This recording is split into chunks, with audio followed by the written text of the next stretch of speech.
Hello everyone, I am C Ankit Jakhotia और आज का हमारा डिस्कशन है निधि कंपनीज के रिगार्डिंग।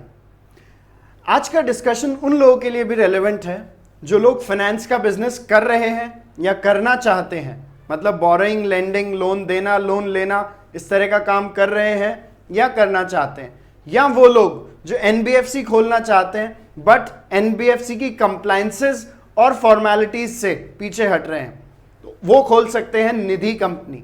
आज का हमारा डिस्कशन रहेगा इसी पे। सबसे पहले तो what is a Nidhi company.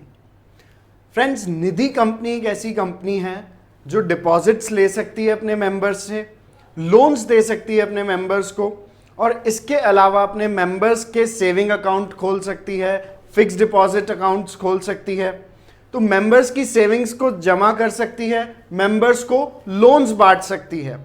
ये एक बेसिक ऑब्जेक्टिव होता है निधि कंपनी का। स्टेटस, निधि कंपनी का स्टेटस कंपनीज एक्ट के हिसाब से एक पब्लिक कंपनी का स्टेटस होता है। It means Nidhi company is a kind of public company. Nidhi company के नाम के आगे भी निधि लिमिटेड वर्ड यूज किया जाता है। For example, Ankit Jakhotia Nidhi limited या XYZ निधि लिमिटेड, मतलब नाम के आगे निधि लिमिटेड वर्ड्स लगा दिए जाते हैं। बात करें रिजर्व बैंक के अप्रूवल की, क्या निधि कंपनी को रिजर्व बैंक से अप्रूवल या लाइसेंस लेना होगा? तो जी नहीं, किसी लाइसेंस की जरूरत नहीं है। रिजर्व बैंक ने ही इसे स्पेसिफिकली एग्जेम्प्ट कर रखा है। Wide a circular issued in February 2013।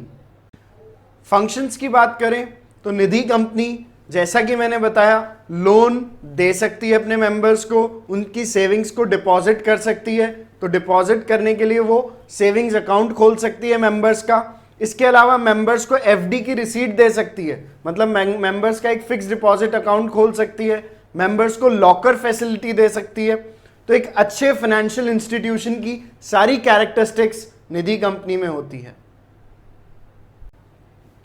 बात करें डॉक्यूमेंट्स की, क्या क्या डॉक्यूमेंट्स चाहिए एक निधि कंपनी बनाने के लिए? तो देखिए, बेसिकली 7 मेंबर्स होते हैं निधि कंपनी में। इन 7 मेंबर्स की केवाईसी कंप्लीट होनी चाहिए हमारे पास, मतलब इनके पैन, इनके आधार, इसके अलावा फोटो, बैंक स्टेटमेंट, ये सब चाहिए होता है। इसके अलावा कुछ और बेसिक रिक्वायरमेंट्स की बात करें तो डिजिटल सिग्नेचर चाहिए इन सभी का। इनमें से 3 को डायरेक्टर्स बनाना है तो उनके डिन चाहिए। तो इस तरह के कुछ डॉक्यूमेंट्स चाहिए होते हैं। इसके अलावा एड्रेस प्रूफ, रजिस्टर्ड ऑफिस का एड्रेस प्रूफ चाहिए होता है, जो कि एक रेंट एग्रीमेंट हो सकता है, इलेक्ट्रिसिटी बिल या एनओसी हो सकता है। तो ये डॉक्यूमेंट्स चाहिए एक निधि कंपनी को बनाने के लिए।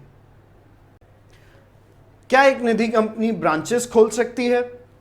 तो इसका जवाब है हाँ, yes, a Nidhi company can open it's branches, but इसकी कुछ कंडीशंस है। 3 साल बाद ही ब्रांच खुल पाएगी और 3 साल कंटिन्यूस प्रॉफिट होने चाहिए और रीजनल डायरेक्टर की परमिशन भी चाहिएगी। बट हाँ, ब्रांचेस खोली जा सकती है निधि कंपनी में अगर ये कंडीशंस फुलफिल हो जाए तो।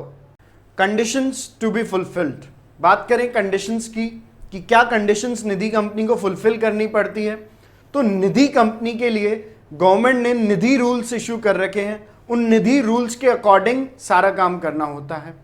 निधि कंपनी को विद इन 1 ईयर अपनी कैपिटल को 10 लाख रुपए तक इंक्रीज करना होता है। इसके अलावा निधि कंपनी को with in 1 year he 200 members जोड़ने होते हैं। हालांकि अगर 200 मेंबर्स ना भी जुड़े तो इसके लिए एक फॉर्म आता है NDH2, उसको फाइल करके इस रिक्वायरमेंट को रिलैक्स किया जा सकता है।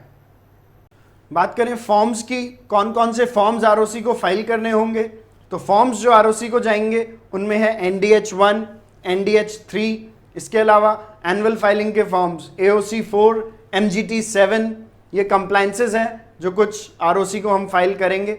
इसके अलावा मैंने अभी पीछे बताया NDH2 के बारे में, वो भी एक फॉर्म है जो जाता है अगर 200 मेंबर्स की कंडीशन फुलफिल नहीं हो पाती है।